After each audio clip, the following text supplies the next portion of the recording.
Tres versículos vamos a leer en esta noche. Voy a pedir por favor que ustedes mismos me los busquen. Y los tres versículos están en el Antiguo Testamento en tres libros diferentes. Uno está en el libro de Lamentaciones. ¿Saben? Hablando de todo un poco, una vez fui a predicar a Italia y hablé del libro de Lamentaciones. Y me llamó la atención cómo es posible que el Señor diga en su palabra que Él quiere cambiar nuestro lamento en baile y haya un libro en la Biblia que se llame el libro de los lamentos. Entonces comencé a informarme y es que ese nombre que nosotros le damos al libro de Lamentaciones no se llama en hebreo Lamentaciones, sino que como son lamentos por la destrucción de Jerusalén y por todas las tragedias que han venido, se le llamó así, pero generalmente, no siempre, pero generalmente a muchos libros de la Biblia se le da el nombre de la primera palabra importante de la primera frase del primer versículo. Por ejemplo, la primera palabra del libro del Génesis es Bereshit, y se le llama a ese primer libro pues así, Bereshit, y así sucesivamente, ¿no? Y el libro de Lamentaciones empieza con la expresión ¿cómo? ¿Verdad? ¿Cómo ha quedado desolada la hermosa, la ciudad de Jerusalén, la que tantos amantes tuvo y después toda la abandonaron y la traicionaron? Pues ese libro se llama en hebreo ¿cómo? ¿Sí? ¿Cómo? No como el lago Como de Italia, sino como esa expresión, ¿no? Esa admiración ¿cómo? ¿Verdad? Vamos a ir al libro de ¿cómo? Al libro de Lamentaciones, capítulo 3, verso 37. Como es un libro que no se lee mucho, te voy a dar tiempito para que lo busque alguien y cuando lo tenga me indicas. El segundo versículo que vamos a leer está en Isaías 45, versículo 7. Repito, Isaías 45, versículo 7. Y el tercer versículo está en un libro de un profeta menor llamado Amós, capítulo 3, versículo 6. Voy a volver a repetir los tres textos, para los que toman nota y para los que todavía no lo han encontrado. Lamentaciones 3:37, Isaías 45, 7 y Amós, capítulo 3, versículo 6. Vamos a empezar con el libro de Lamentaciones. Y quiero que alguien en alta voz, y cuando digo alta voz, que sea alta voz, para que los que están en casa puedan escuchar tu voz allí en internet. Lamentaciones 3:37, ¿alguien me lo puede leer fuerte y claro, por favor? ¿Quién lo tiene? Hermana Dominga, ¿lo tiene usted? Venga, adelante.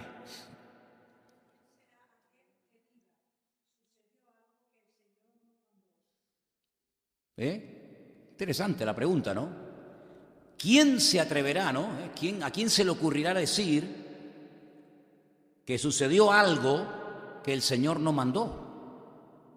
Como si aquí la creación o los ángeles o los seres humanos o los demonios pudieran hacer lo que le da la gana sin pedirle permiso a nadie, ni siquiera al mismísimo Creador. ¿Quién se atreverá a decir, bueno, esto ha ocurrido, pero Dios no tiene nada que ver con este tema? Es interesante la pregunta que lanza aquí el autor de este libro, que no es otro más que Jeremías. Quiero decirles que en nuestras Biblias tenemos el libro del profeta Jeremías y el libro de Lamentaciones, pero originalmente algunos creen que era parte de un solo libro. Versículo 38 dice, de la boca del Altísimo no sale lo bueno o lo malo y lo bueno. Nosotros tenemos un concepto a veces muy equivocado de lo que es bueno y de lo que es malo. Puede ser que lo que nosotros llamamos bueno, Dios diga, de bueno nada, eso es malo. Y puede ser que lo que nosotros decimos, no, eso es malo, Dios diga, no, eso es bueno. No te olvides que estamos en la época, el domingo vamos a hablar creo que de un tema muy, muy interesante en qué época de la historia, ¿cómo se llama esta época? Nosotros no vivimos en la época del Renacimiento, una época extraordinaria de la historia de la humanidad. Lean el Renacimiento. Yo cuando estaba en el ejército, como pasaba tantas horas sin hacer nada a veces, pues me empecé a leer y a leer y a leer libros y me leí en una semana un montón de cosas sobre el Renacimiento y es una época de la historia impresionante, pero tremenda. La cantidad de cosas que se descubrieron, los adelantos, una explosión de conocimiento a nivel mundial, bueno, viajes, etcétera, etcétera, pero no estamos en esa época. Nosotros no estamos en plena Edad Media. La Edad Media duró 1000 años. Una época tenebrosa, sucia, de ignorancia, terrible, pero nosotros no conocimos esa época.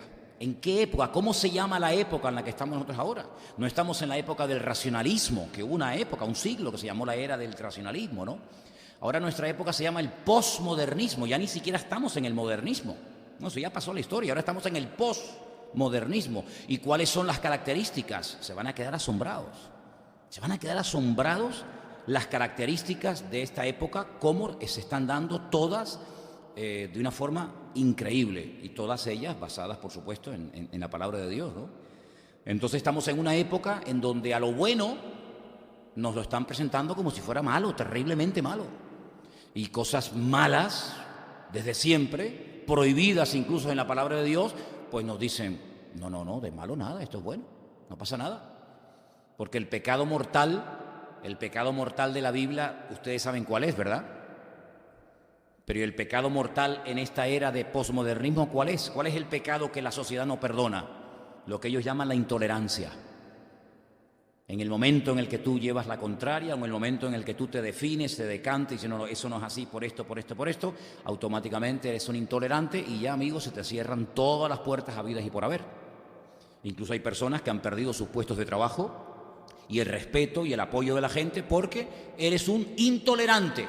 No te adaptas a los tiempos. Tremendo, ¿no? En vez de los tiempos adaptarse a nosotros, es el hombre el que tiene que adaptarse a los tiempos. ¿Por qué se lamenta el hombre viviente? Laméntese el hombre en su pecado. Si de alguna cosa tienes que lamentarte, laméntate de tu pecado, de tu condición miserable de pecador. Escudriñemos nuestros caminos. Este versículo es buenísimo. Versículo 40. Escudriñemos nuestros caminos y busquemos y volvámonos a Dios. Levantemos nuestros corazones y manos a Dios en los cielos. Oye, qué letra de una canción hay aquí, Madre mía, que hay una letra para una canción espectacular, Nosotros nos hemos rebelado, fuimos desleales y tú no perdonaste. ¿Pero de qué época estamos hablando? ¿Esto qué es, el periódico de hoy?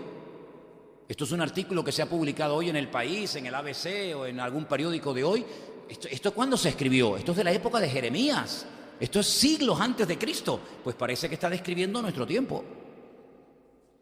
Desplegaste la ira y nos perseguiste, mataste y no perdonaste. Te cubriste de nube para que no pasase la oración nuestra. Dios mismo diciendo, ni las oraciones van a llegar a mi presencia. Tremendo, ¿no? Nos volviste en oprobio y abominación en medio de los pueblos. Todos nuestros enemigos abrieron contra nosotros su boca. Temor y lazo fueron para nosotros asolamiento y quebranto. Ríos de agua echan mis ojos por el quebrantamiento de la hija de mi pueblo. Y lees el resto del libro y dice, madre mía, este hombre está destrozado. Y mira que lo advirtió, Venía en el barco en estos días. La ida para allá se me hizo muy corta, aunque el barco se movió. Yo no sé cómo fue la tormenta de los tiempos de Jonás, no fue tanto, ¿no? Pero para allá el barquito se movió. Para acá no, para acá el barco vino muy tranquilo y me dio tiempo para estar leyendo. Y venía leyendo al profeta Jeremías, y creo que ya lo dije en una ocasión, seguro que sí. Pero 40 años se pegó Jeremías, diciendo, si no se arrepienten, si no van a dejar de pecar y no van a cambiar, lo mejor que pueden hacer, fíjate lo que les proponía, era rendirse, abrir la puerta de la ciudad de Jerusalén, entregarse al enemigo, porque esta batalla no la vais a poder ganar, porque no tenéis el apoyo de Dios.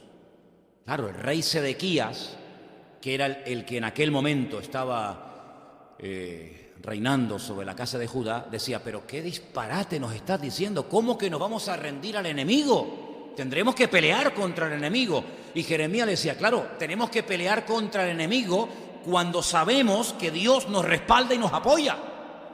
Pero ¿cómo vamos a ir a una guerra sin Dios? Estamos locos. Y como en esta guerra Dios no nos va a apoyar porque estáis en desorden, estáis en pecado, estáis en el peor momento de vuestra historia como país, ríndanse y así podrán salvar la vida. Y a ti, Sedequías, yo te digo que no tengas miedo del rey de Babilonia, de Nabucodonosor, porque te va a perdonar la vida. Hombre, te va a llevar cautivo a su tierra, eso está más claro que el agua, pero no va a matar a tus hijos, no va a violar a tus mujeres, no te va a hacer daño a ti. No había manera. Lo metieron hasta en la cárcel, en pozos vacíos, pero que estaban llenos de barro, y allí lo metían, y el hombre quedaba como clavado en aquel pozo, de tal manera que cuando quisieron sacarlo, dice que tuvieron que ponerle trapos debajo de los sobacos para que al tirar de él no lo partieran, ¿verdad? Y dice que a escondidas, de noche, el rey llamaba al profeta Jeremías y le decía: no le digas a nadie que te he llamado, ¿eh? A ver, dime de verdad, palabra de Dios, ¿qué dice el Señor que tenemos que hacer?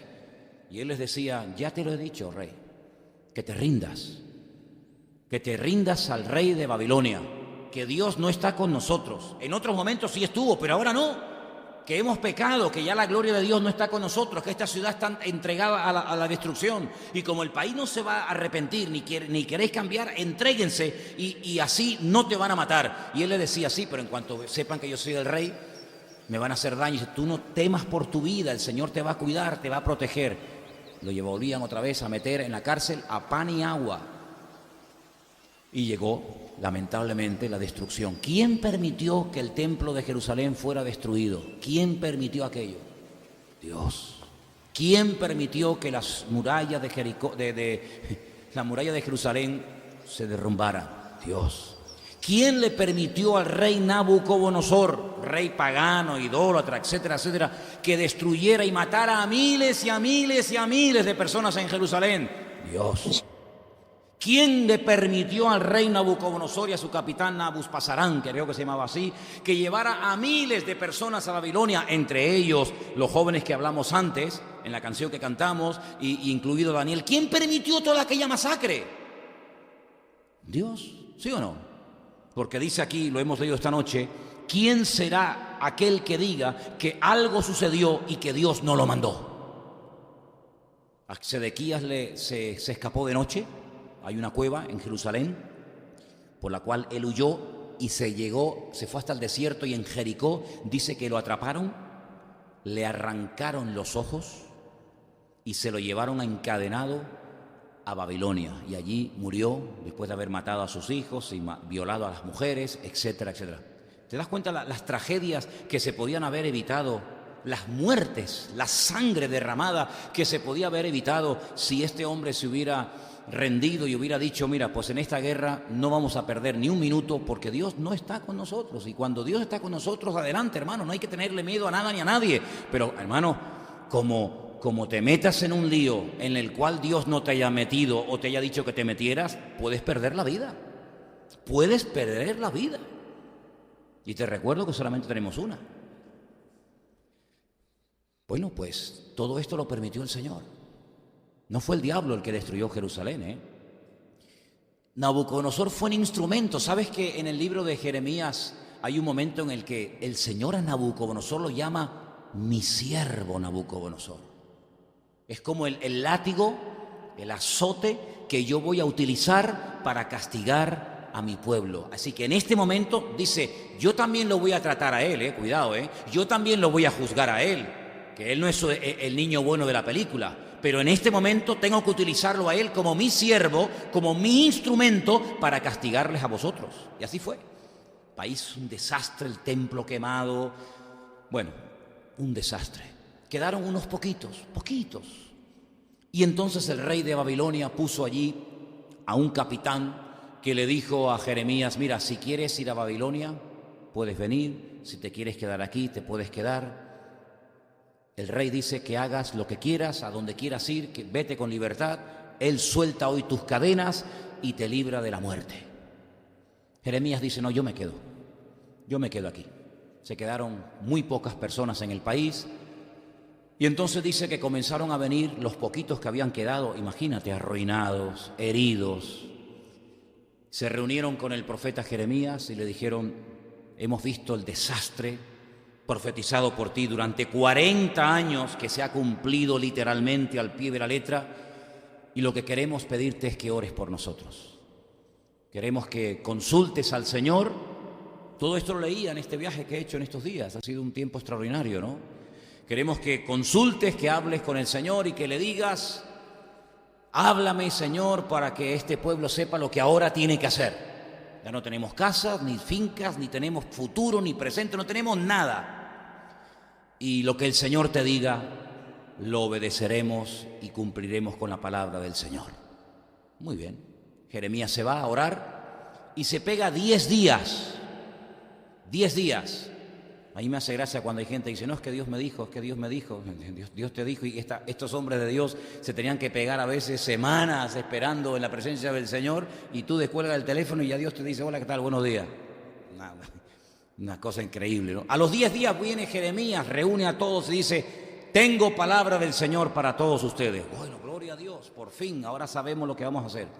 El Señor me dice que les diga que la idea que tienen de irse a Egipto, porque claro, en Egipto siempre había trabajo. Yo no sé cómo son las cosas, pero en Egipto siempre hay agua, en Egipto siempre hay trabajo, en Egipto parece que siempre todo va bien. Pues el Señor me dice que les diga que ni se les ocurra ir a Egipto, porque la espada que teméis, las pestes que teméis y el miedo que tenéis de quedaros aquí, el rey de Babilonia también va a ir a Egipto. Fíjate la distancia que hay, ¿eh? No sé cómo estás de geografía, pero de Babilonia hasta Egipto hay una tirada. Y si ustedes creen que por irse lejos el hambre, la peste y la muerte va a huir de ustedes, se equivocan, porque allí les va a atrapar. Dice: el que no muera de hambre morirá a espada, el que no muera a espada morirá de peste, y el que no muera de peste, bueno, le pone un panorama terrorífico y les dice: el Señor dice que os quedéis aquí. Es un disparate, pero si el Señor lo dice, pues gloria a Dios, que nos quedemos aquí, porque aquí el Señor nos bendecirá y vamos a poder levantar el país. Y bueno, y aunque esto pinta muy feo, pues el Señor nos dice que no temamos y que aquí vamos a ser bendecidos y tal y cual. Termina la exposición del profeta Jeremías. La respuesta del pueblo fue: gloria a Dios, qué bueno, por fin sabemos lo que tenemos que hacer, ¿sí? Cuando yo leí aquello, yo digo: Dios mío, pero esto, ¿cómo puede ser esto, Señor? Y le dijeron: eso es mentira. Así: a ti Dios no te ha hablado nada, eso no es palabra de Dios, esto lo estás inventando tú. Y le obligaron a Jeremías a ir con ellos cautivo a Egipto. Y claro, se cumplió la palabra. Cuando llegaron a Egipto, al año de estar en Egipto, llegó Nabucodonosor, arrasó con Egipto, destruyó con todo, y se cumplió la palabra del Señor. ¿Qué te parece? ¿Quién es el que permitía estas matanzas, estas guerras, estos ataques? No era la ira de Dios, no eran los justos juicios de Dios los que se estaban manifestando en aquel momento de la historia, ¿sí o no? No te quepa la menor duda. Y si Dios tiene que utilizar a Nabucodonosor, lo usa. Y si tiene que utilizar a Herodes, lo usa. ¿Para qué? Hombre, porque hay una palabra que decía que muchos niños inocentes morirían en la época del nacimiento del Mesías. Y bueno, pues tendremos que utilizar a este desgraciado, a este Herodes. Y no hay momentos en los que Dios utilizó al faraón para lo bueno y para torturarlos. Y no hay momentos en los que Dios utilizó a reyes como Ciro para que después volvieran a reconstruir el templo de Jerusalén. ¿Te das cuenta cómo Dios tiene todo bajo su control? Y Él usa, hermano, lo que haga falta. Lo que haga falta. Un hombre, una nube, un rayo, el sol, un perro o lo que sea. Porque Dios tiene todo bajo su control. Y aquí hemos leído esta noche un texto que dice que a quién se le puede ocurrir decir que algo ocurre sin el permiso de Dios. Tremendo el versículo, ¿sí o no? Vamos al segundo. Isaías 45, versículo 7. ¿Quién lo va a leer, por favor? Beatriz, ¿lo tienes? Venga.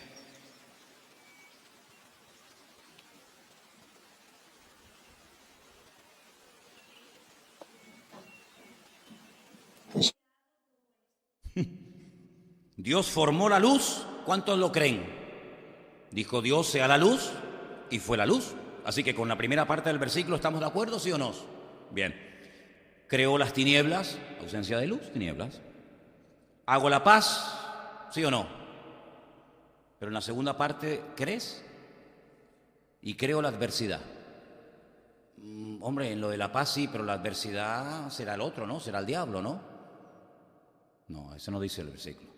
La Biblia dice que yo formo la luz y creo las tinieblas, que hago la paz y creo la adversidad. Yo soy el Señor el que hago todo esto. Cuando tú comiences a conocer más del Señor, te vas a dar cuenta de que Dios puede hacer mucho más de lo que tú te puedas imaginar. Hay gente que tiene un concepto muy particular de Dios y dice, bueno, eso Dios no lo puede hacer. Mira, Dios puede hacer eso y 1000 veces más. Eso y 1000 veces más. ¿Cuántas veces yo he dicho desde este mismo púlpito, quién mandó el diluvio a la humanidad? ¿Quién mandó el diluvio? ¿Quién le dio orden a las aguas de abajo que subieran y a las de arriba que bajaran? ¿Quién fue el que advirtió a través de la boca de Noé que iba a venir un diluvio? ¿Y quién fue el que después mandó el diluvio? ¿Quién fue? Porque yo no veo al diablo por ninguna parte. Yo veo en todo momento a Dios diciendo, voy a hacer esto, esto y esto, si no hay un cambio, si no hay una conversión genuina. ¿Y pasó o no pasó? Hombre, ¿cuántos murieron en el diluvio? ¿10? ¿50? Bueno, nadie sabe exactamente la cifra, pero yo creo que miles. Y que yo sepa, el diluvio lo mandó Dios. ¿Que lo advirtió? Sí. Pero el diluvio lo mandó el Señor. Algunos dicen, bueno, pero hay algo que la gente habla muchas veces y se cargan de razones cuando dicen, pero bueno, es la naturaleza. La naturaleza, ¿no? La madre naturaleza, ¿no? Incluso en algunas culturas le dan a la naturaleza poderes que Dios no le ha dado. Por eso en algunos lugares las criaturas han terminado adorando a la creación misma, ¿verdad? La famosa Pachamama, la madre tierra, ¿no? Como que de ella viene toda, ¿eh? Y hay que adorar la tierra, porque al fin y al cabo del polvo venimos y al polvo nos vamos. Pero las leyes de la naturaleza, y la naturaleza misma, ¿quién la creó? ¿O es que Dios no sabía que con las leyes que Él le iba a dar? Porque la naturaleza, las leyes que tiene, alguien se las tuvo que dar. Las limitaciones de la naturaleza, ¿quién se las puso? Dios se las puso. ¿Quién le dijo al mar, hasta aquí llegas, amigo? ¿Quién le dijo al sol, tú ahí? Y a la luna, tú allá. Y a Plutón, tú aquí. ¿Y quién creó el magnetismo? ¿Y quién creó las leyes de la física? ¿Quién creó todo eso? Las creó el Creador, las creó Dios. Bien, Dios creó a la naturaleza con la capacidad de producir terremotos. Sí, claro. ¿O es que Dios no sabía que la Tierra en un momento determinado puede explotar y puede mandar toneladas de lava afuera y matar a personas? Claro que lo sabía. ¿O es que Dios no sabe que ¿verdad? Que la corteza terrestre, las capas continentales pueden chocar la una contra la otra y producir tremendos terremotos? ¿O es que Dios no sabe que la naturaleza podría producir huracanes y maremotos y tsunamis? Pues claro, ¿cómo no lo va a saber? Pero sí fue Dios el que dotó a la naturaleza de esa capacidad. Luego, no es la naturaleza la que unilateralmente decide mañana un terremoto, pasado un tsunami, mañana un huracán, mañana un tornado, que no es lo mismo un huracán que un tornado, no tiene nada que ver una cosa con otra. Y mañana, ¿quién es el que permite todas esas cosas? Satanás es el que ahora vamos a darle atribuciones de Dios teniendo poder sobre la creación. Dios no ha perdido, el Creador no ha perdido su poder y su dominio y su autoridad y su control sobre todo lo creado, incluido tu vida y la mía. ¿Cuántos dicen amén? Todo está bajo el control de Dios. Y hay momentos en los que Dios, en un lugar, si hay cambios, manifiesta su misericordia. Y hay otros momentos donde en el mismo lugar, si no se produce un cambio genuino, pues puede derramar su ira. En diciembre tengo que ir a dar un seminario de 3 días, o de varios días, a Suiza. Y me han pedido algo que yo nunca me lo han pedido así. Me han pedido que durante todo un día sábado, por la mañana y por la tarde, dé un estudio sobre todos los profetas mayores y menores del Antiguo Testamento. Nahum, Habacuc, Sofonías, Malaquías, Ageo, Isaías, Jeremías, Daniel, Ezequiel. Claro, tú imagínate las horas que me tengo yo que pegar para poder explicar uno por uno cada profeta, cada libro que dicen bueno, imagínate, un trabajo de chinos aquello, ¿no? En fin. Pues resulta de que en el libro de Jonás, estoy haciendo un resumen de cada libro para poder explicar, en el libro de Jonás El Señor manda a este hombre al imperio más corrupto de la tierra, al más depravado, a un imperio que no solamente ganaba batallas, sino que a los que conquistaba los machacaba como si fueran ratas. Los quemaban, los empalaban, les cortaban la cabeza, los torturaban, le hacían las mayores barbaridades que te puedas imaginar. Esos eran los asirios, cuya capital era Nínive. Y allí le dice el Señor al profeta Jonás: vete a predicarle. Es como si el Señor mañana me dice: vete a predicar a, no sé, ¿dónde estarán ahora? En Siria o en Afganistán o en Irán. Vete a predicarles a los jefes del ISIS, del Daesh. Digo, ¿quién yo? Señor, ¿no puedes mandar a Juan Carlos? Señor, manda... No, quiero que vayas tú. Yo, así en crudo, diría: Dios, con los sitios que hay, no me puedes mandar a otro sitio. Ahora tengo yo que ir allí. Además, cuando me vean que soy cristiano, que soy pastor, imagínate. Claro, Jonás dice: yo no voy allí ni loco. Judío, que voy a predicarles en contra de su religión, en contra de sus barbaridades. Así el hombre salió corriendo. Es que criticamos a Jonás, pero es que yo también lo hubiera hecho, hermanos. Y claro, él se fue en un barco de vela. Yo me hubiera ido en lo más rápido, y cuanto más lejos mejor. Pues el Señor, oye, no paró hasta llevarlo a Nínive. Y para sorpresa de él, el hombre predica y se convierte en todos se convierte, desde el mayor hasta el menor. El rey se humilló, hasta los perros, dice la Biblia, que ayunaron ese día, y Nínive no fue destruida y se salvó milagrosamente. Nunca ha habido un ejemplo de una ciudad entera que se haya convertido, por lo menos entre comillas temporalmente, como en el tiempo de Jonás. Pero leyendo el libro de Nahum, porque los libros de los profetas menores son muy interesantes, son muy bonitos, tienen cosas preciosas, muchos de ellos. En el libro de Nahum, aproximadamente entre 100, 150 años después de Jonás, todo el libro de Nahum habla acerca de la destrucción de Nínive. Es decir, que aquella conversión aparentemente les duró como muchos 150 años. A los 150 años, el mismo Dios que perdonó a Nínive, el mismo Dios que tuvo clemencia y misericordia y piedad de esa ciudad corrupta, pues llega y la destruye. El mismo Dios. No es que Nínive fue perdonada por Dios y Nínive fue destruida por el diablo. No. Es que el Dios que perdonó a Nínive es el mismo Dios que luego destruye a Nínive. El mismo. Y hay gente que no entiende este concepto de la naturaleza de Dios, que como Dios es muy bueno, pues claro, Dios no puede permitir ninguna cosa que se nos vaya de nuestro concepto, de nuestro... No, Dios puede permitir mucho más de lo que tú te imaginas. Y vuelvo a repetir lo que dije al principio del culto. A mí no me sorprenden que de vez en cuando se vean las manifestaciones del justo o de los justos juicios de Dios. A mí lo que me sorprende es que no se vean más. A mí lo que me sorprende es que España no haya sido destruida hace siglos. Porque si ustedes leen a los dramaturgos de hace 80, 90, 100 y pico de años en España, y ustedes leen lo que aquellos hombres decían de la sociedad española hace 150, 200 años, pues yo digo, pero si esta gente levantara la cabeza hoy en día, ¿se morirían otra vez? Porque ya hablaban de corrupción, hablaban de divisiones, hablaban de celos, hablaban de envidia, hablaban de barbaridades. Y yo digo, pues 150 o 200 años después, estamos peor que nunca. Así que a mí no me sorprende que en España haya sequía. A mí lo que me sorprende es que todavía haya agua en los ríos y que de vez en cuando llueva en España. A mí lo que me sorprende es eso, no que no llueva, sino que todavía siga lloviendo. Porque la verdad que como seres humanos hemos provocado tanto a Dios que yo no sé cómo todavía hay algunos que con lo que han dicho y con lo que hacen estén vivos. Créanme, sinceramente. Pero dice la Biblia en el Salmo 92 que cuando se levantan muchos impíos, cuando proliferan los impíos, leer el Salmo 92 es para ser todos destruidos a una, ¿verdad? Y dice la Biblia que la maldad llegará a un límite en el que Dios diga, basta.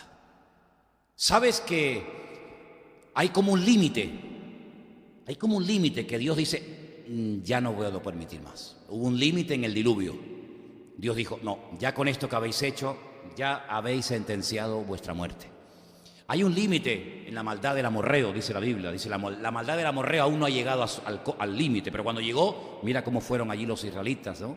Y hay un límite en Egipto, y hay un límite en España, y hay un límite en Europa, y hay un límite en el mundo. Y yo creo que estamos jugando con fuego y estamos llegando a un límite en el que los justos juicios de Dios se van a derramar de una manera impresionante entre nosotros. Así que Isaías 45:7, que lo leímos, lo dice muy claramente. ¿Lo podemos poner otra vez en la pantalla, Johnny?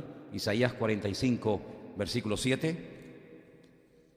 El que formó la luz y creó las tinieblas, el que hizo la paz y crea la adversidad, y dice, yo soy el Señor el que hago todo esto. Pero hay uno más, y dijimos que era el de Amós, capítulo 3, versículo 6. Y no sé si alguien lo tiene preparado para leerlo. ¿A Juan Carlos? Vamos. Amós 3, 6.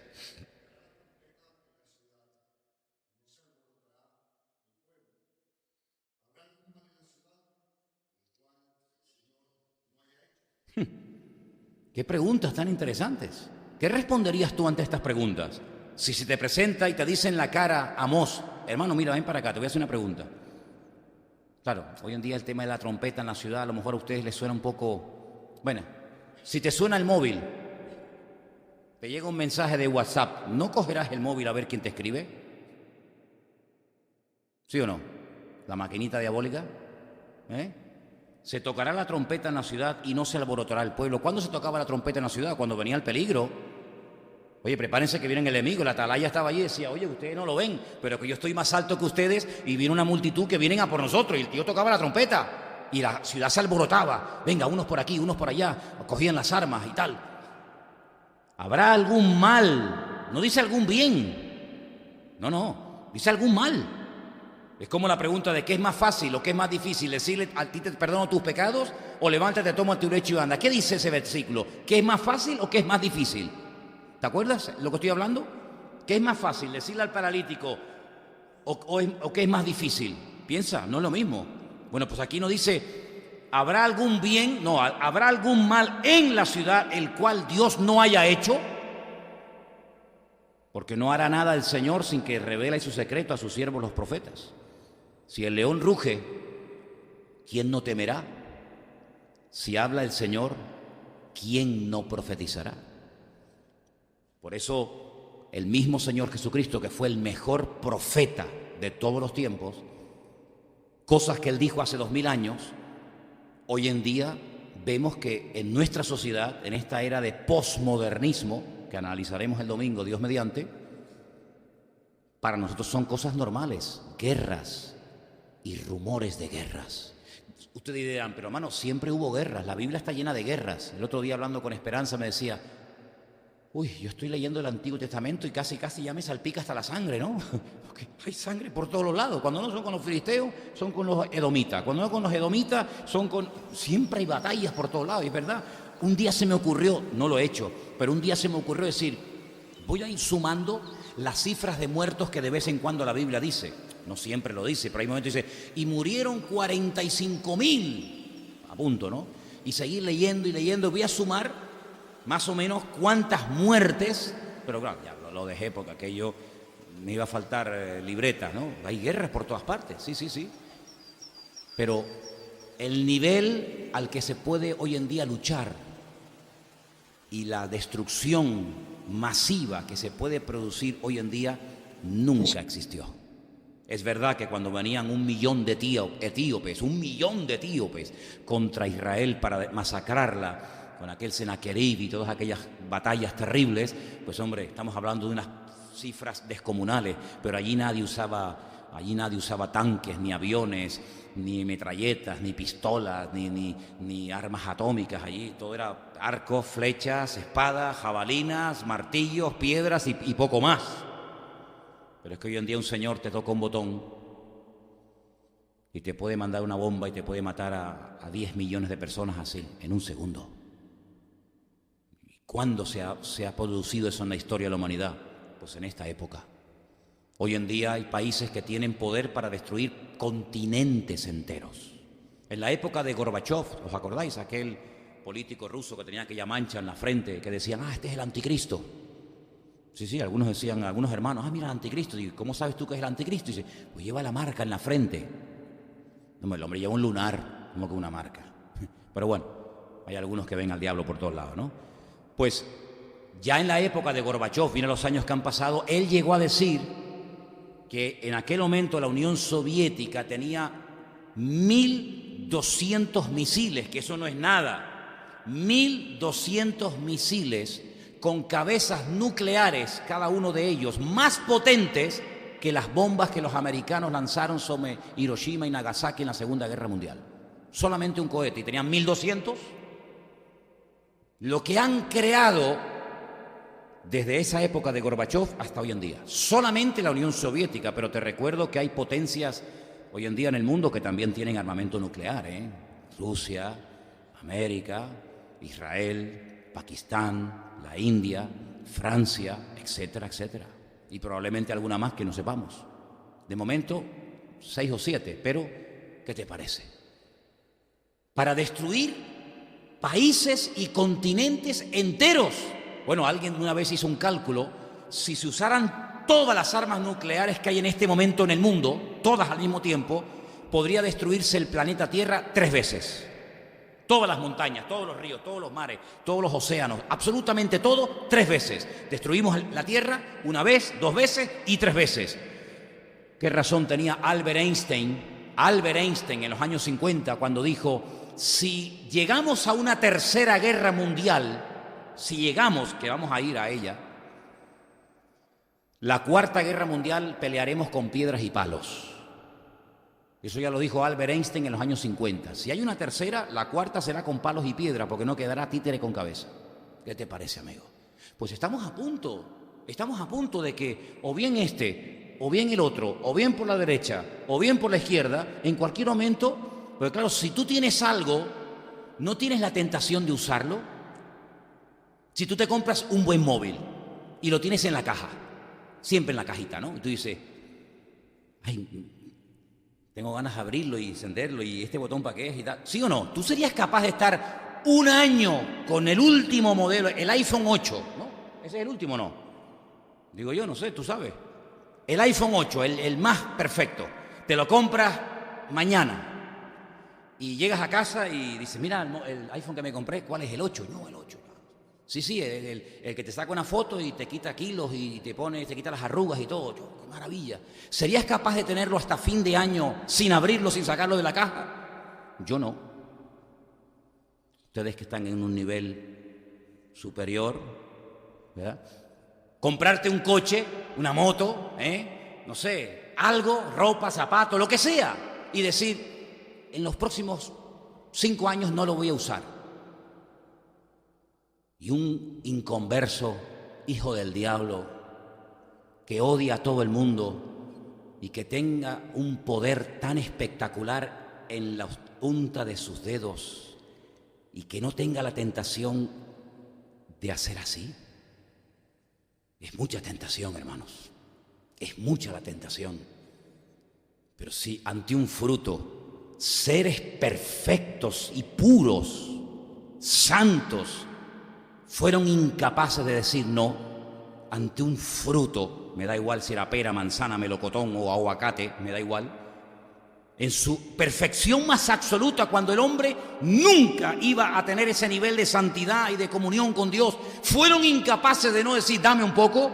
En este tiempo de corrupción, de pecado, donde el diablo está por ahí dando vueltas, y que yo en la punta de mi dedo pueda destruir a mi enemigo y no caer nunca en esa tentación, no me lo creo. No me lo creo. ¿Por qué no ha sucedido? Por una sola razón. Por una sola razón. ¿Sabéis cuál es? Porque Dios, de momento, no lo ha permitido. Con los millones de musulmanes que tenemos viviendo en Europa y en España, no hay cientos, no digo miles, no hay cientos, no hay docenas en Europa que les encantaría destruir a infieles con bombas, con lo que sea. ¿Por qué no sucede más? por la misericordia de Dios. Lo que se podía haber producido en Barcelona, hermanos, no somos conscientes, porque no sucedió, gracias al Señor, de lo que podía haber ocurrido. 3 furgonetas cargadas con cientos de kilos de dinamita o de polvo, lo que sea, y docenas y docenas de bombonas de gas. Hermano, eso hubiera sido una masacre y probablemente estaríamos hablando de miles de personas y de centenares de edificios destruidos en una ciudad como Barcelona. ¿Por qué no ocurrió? Por la misericordia de Dios. Así que no me sorprende que no ocurra, o que ocurra. Lo que me sorprende es que no haya más casos como esos. Yo veo todos los días la misericordia de Dios, porque raro es el día que o en Bélgica, yo voy para allá ahora, o en París, o en Ceuta y Melilla, que está aquí al lado, o en Madrid, o en Barcelona, no cogen a chavales que ya están preparados, ya a punto de inmolarse, pero todos los días. ¿Y por qué no hay más atentados? ¿Y por qué no hay más muertes? Íbamos navegando en el barco y iba hablando con unas personas y decíamos, cuando nos montamos para allá, para acá no, para acá sí nos controlaron los perros, la Guardia Civil y tal, pero cuando íbamos para allá, yo salía a las 6:30 de la mañana de aquí del puerto, rumbo a Huelva. No nos revisó nadie. Yo podía haber llevado a una persona escondida en el maletero, nadie me abrió el maletero, nadie me preguntó nada. Pase. ¿Se imaginan? Una célula yihadista en un barco en alta mar. Cortan la radio, cortan las transmisiones, se lían a tiros. Hasta que llega alguien allí a salvarnos en alta mar, aquello puede ser una carnicería. ¿Por qué no ocurren esas cosas? La misericordia de Dios. En estadios, en colegios, en universidades, en centros comerciales, en iglesias evangélicas. ¿Por qué no ocurren más cosas de estas? Por la misericordia de Dios, como para no creer en Dios, como para no creer en el Señor con lo que está cayendo. Entonces, hermanos, estos 3 versículos que hemos leído, el de Lamentaciones, el de Isaías y el de Amós, nos muestran que hay momentos en los que Dios, porque Él lo cree conveniente, y no significa que tenemos que entenderlo todo, hay momentos en los que Él quiere poner a naciones enteras de rodillas. Y hermanos, miles, y créanme, miles de personas y muchos cristianos que se habían apartado de los caminos del Señor cuando el famoso tema de las Torres Gemelas volvieron a las iglesias y veías a la gente de rodillas en las calles orando, como el famoso terremoto en Haití. Yo conozco hermanos que fueron de Italia a ayudar al terremoto de Haití, donde murieron miles de personas, más de las que dijeron. Y uno de ellos, un hermano de Remar, que fue allí a colaborar, me dijo que estaba un día en la casa duchándose, cantando. Mientras se duchaba, cantaba alabanza. A lo mejor no lo dejaban cantar en el culto. El hombre dice, se desahogaba en la ducha cantando al Señor. Y cuando salió de la casa, se encontró una multitud de gente en la puerta de la calle. Y él se asustó y dijo, ¿qué pasa? ¿Qué hacen ustedes aquí? Le dijeron, es que oímos cantar y hablar de Dios y cantar alabanzas al Señor y vinimos aquí atraídos por esta música.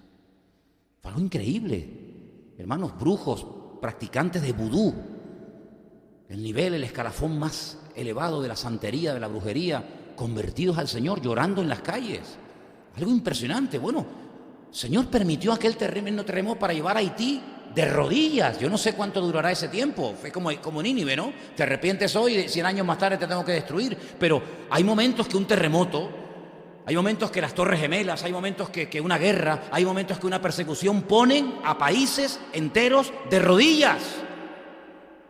Hombre, el Señor lo que quiere es que nos pongamos de rodillas y que nos humillemos a las buenas. Pero te voy a decir una cosa. El poder de Dios es capaz de poner de rodillas al más duro y al más soberbio que te puedas imaginar. Puso de rodillas a Nabucodonosor, puso de rodillas a Belsasar, puso de rodillas a Faraón, pone de rodillas al que él quiera.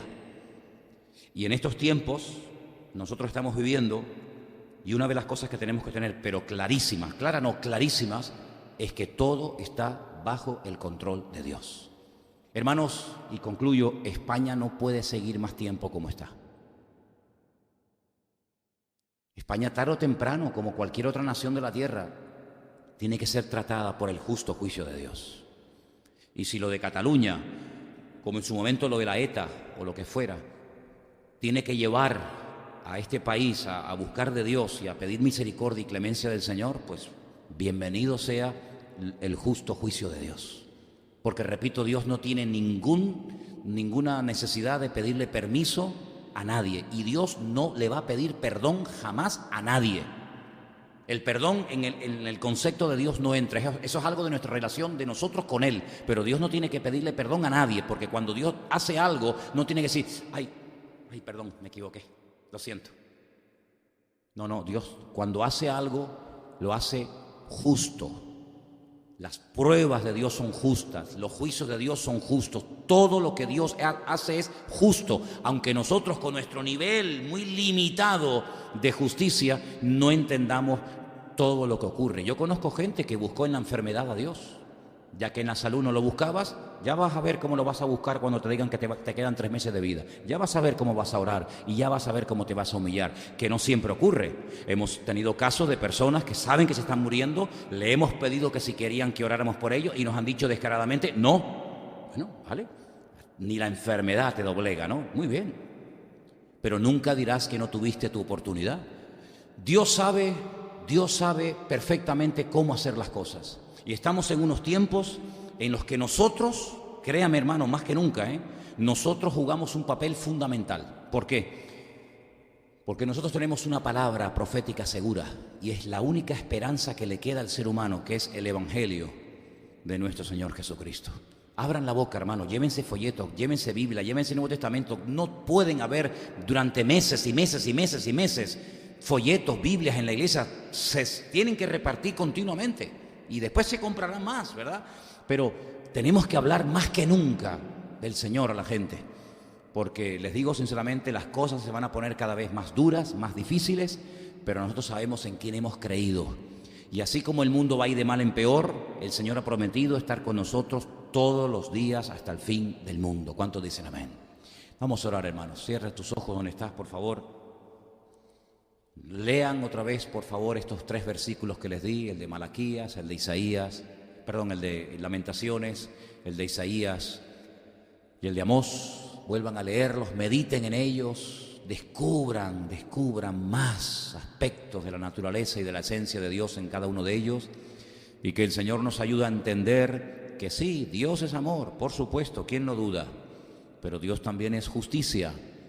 Y Dios también tiene todo el derecho de extender su mano sobre su tierra, porque del Señor es la tierra y su plenitud, y de entrar en juicio con las naciones. Y el tiempo ha llegado en el que nadie se va a librar.